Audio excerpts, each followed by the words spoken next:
उदालगुरि जिल्लानि हरिसिंगा थानानि बेंखनाव थानाय माजुलि बस्ति गामिनि दुखुथिया थागिबि मुस्रिमा काट्रिना नार्जारिनि नखराव दिनै आसामनि बारग' मन्थ्रि मुस्रिमा प्रमिला रानी ब्रह्मआ फैनानै सुलाद लाफैदों आरो अनसुंथाइ होफैदों।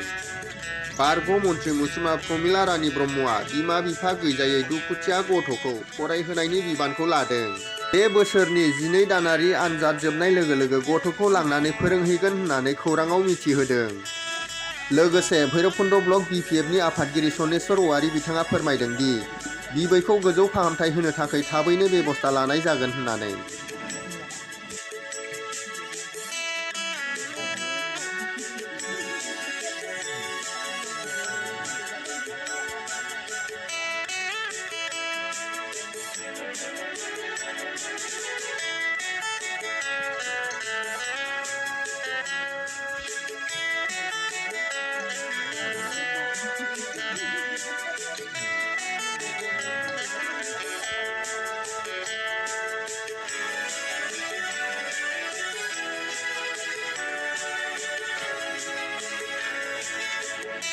नोंथांमोननि फोसावनायाव जेरै आं मोनदों बेबायदिनो आं एखे नुफैदों। गोबाव जाबाय आंबो थाब फैनो हायाखै आरो थेवबाबो जोंनि लिडारफोरजों आं रायज्लायहरदों। रायज्लायहरनानै आं बुंहरदों बे गथ' सानैखौ आं लाना फैनोसै लेखा फोरोंनो थाखाय होननानै बुंहरदों। ओमफ्राय बिमाखौ जोंनि लिडारफ्रा नायदो होननानै बुंहरदों आरोखि आं। दा आंनि बे बाथ्राखौ खोनानानै बिबैया बुंदों जे आं सानैखौबो हरनो हानाय नङा, गिदिरखौ आं लाखिनोसै, जिहेतु आंबो माने बेमारि जाहैबाय, आंनो दै खामफ्लाय होनो बा ओंखाम होनो आंनो सासे नांगोन होननायखाय आंबो मानिदों आरोखि। दा दुइसिनखौ हगारनो नागिरदों। दा आं बेखौनो दा नायफैदों आरोखि, परिबेसखौ बुजिनो थाखाय आं फैदों। माबायदि गथ'फ्रा आरो न'खरा माबायदि बेखौ नायनो फैदों आं।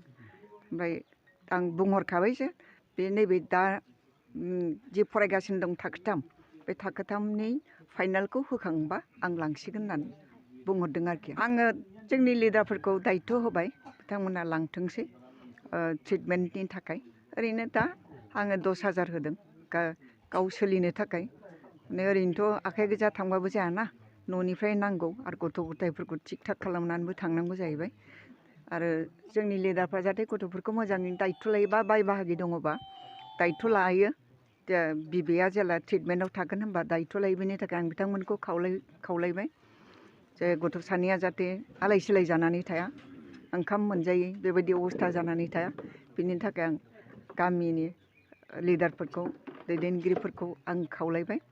आरो बाय बाहागि दङबा बिथांमोना थदबिर लाथोंसै आरोखि। आसाम सरकारनि बारग' मन्थ्रि जोंहा क'क्राझार पुबनि इस्टनि MLA आब' प्रमिला ब्रह्मआ ससियेल मिडियायाव जि काट्रिना नार्जारिनि जि न'खरनि हालोद आरो बिनि मावरिया फिसौ सानैनि जि हालोदखौ ससियेल मिडियानि गेजेराव नुदोंमोन। आरो बिथाङा ससियेल मिडियायाव नुनाय लोगो लोगो बे खुदिया सानैखौ फोरोंनायनि जि दायित्व लागोन होननानै जि बुंदोंमोन, कमिटमेन्ट होदोंमोन, दा मोगथां महर लाबाय। दिनै आब'आ गावनो बे दुखुथिया न'आव फैनानै दिनै जोबथा जिथु उन्दै गथ'साखौ फोरोंहैनायनि बेयाव आसा होलांबाय। नैबे निउ सेसनाव बिथाङा लांगोन होननानै बेयाव रायजोफोरनि सिगाङाव गाव कमिटमेन्ट होबाय। आरो गेदेर खुदियाखौ बिबैया गावनि देहाखौ नायनो थाखाय बा गावनो दै बा माबाफोर मुवाफोर जगार होनो थाखाय गेदेरखौ हरा होनना बुंबाय। दा आब'आ जिथु उन्दै गथ'साखौ फोरोंहैनायनि बेयाव सिद्धान्त'खौ होलांबाय। आरो न'खरनि रांखावरिनि थाखाय 10,000 दिनै आब'आ दिनै दान होलांदों। आरो जोङो दायो जिथु काट्रिना नार्जारिनि जिथु देहानि बेमार, बेखौ जोङो गाबोननो जोङो लकेल जोंहा बारग' मन्थ्रि रिहन दैमारि सार आरो जोंहा माजबाद समस्तिनि MLA चरन बर' बिथांमोनजों जों जयै सावरायनानै जोङो जेसेबां हायो गोख्रै बे काट्रिना नार्जारिखौ जोङो गोजौ फाहामसालियाव लांनानै मोनसे फुल फेजेड ट्रिटमेन्ट होनायनि जोङो सावरायनानै जों सिद्धान्त' लानो मोनसे थिरांथा लादों।